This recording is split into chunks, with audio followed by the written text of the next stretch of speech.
ক্লান্তির কারণে রাজনীতি থেকে অবসরের ঘোষণা দিয়েছিলেন আগেই। ধারণা করা হচ্ছিল টানা 1 দশক দলকে টেনে নেয়ার পুরস্কার স্বরূপ বাংলাদেশের পরবর্তী রাষ্ট্রপতি হতে যাচ্ছেন তিনি। বলছি মির্জা ফখরুল ইসলাম আলমগীরের কথা।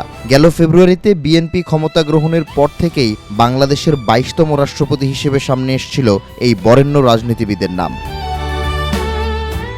রাষ্ট্রপতি হবার কোনো আকাঙ্ক্ষা আছে কিনা এমন প্রশ্নের জবাবে ফখরুলের স্পষ্ট উত্তর, এ ধরনের প্রত্যাশা কখনোই ছিল না।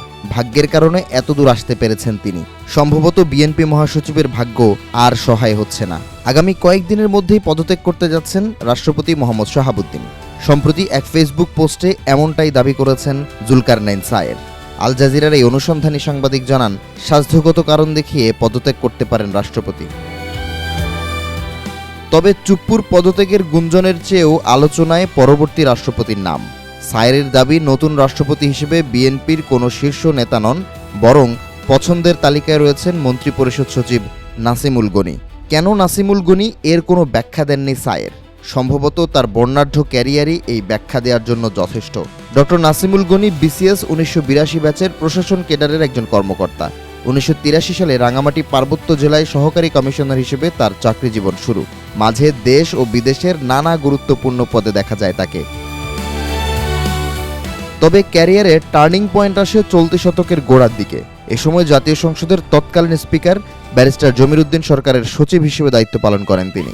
এছাড়াও তৎকালীন রাষ্ট্রপতির একান্ত সচিব পদেও নিয়োগ দেওয়া হয়। ধারণা করা হয় এ কারণে আওয়ামী লীগের চক্ষুশূলে পরিণত হন নাসিমুল গনি। 4 বছর ওএসডি থাকার পর 2013 সালে তাকে চাকরি থেকে অবসর প্রদান করা হয়। তবে কখনো জীবনের গল্প, রূপকথা কেউ হার মানায়। জুলাই গণ অভ্যুত্থানের পর নাসিমুল গনিকে ফিরিয়ে আনে অন্তর্বর্তীকালীন সরকার। দেয়া হয় সিনিয়র সচিবের পদ। বর্তমানে মন্ত্রিপরিষদের সচিবের দায়িত্ব সামলাচ্ছেন তিনি। যদিও এই নাসিমুল গনিকে নিয়ে বিভ্রান্তি ছড়িয়েছিল ভারতের বেশ কয়েকটি গণমাধ্যম, যাতে যোগ দেন জুলকারনাইন সায়ের। চলতি বছর ফেব্রুয়ারিতে বাংলাদেশে হিজবুত তাহরিরের অন্যতম প্রতিষ্ঠাতা হিসেবে নাসিমুল গনির নাম প্রচার করেন আল জাজিরার এই সাংবাদিক। এরও 1 বছর আগে একই দাবি তোলে ভারতীয় গণমাধ্যম ফার্স্ট পোস্ট।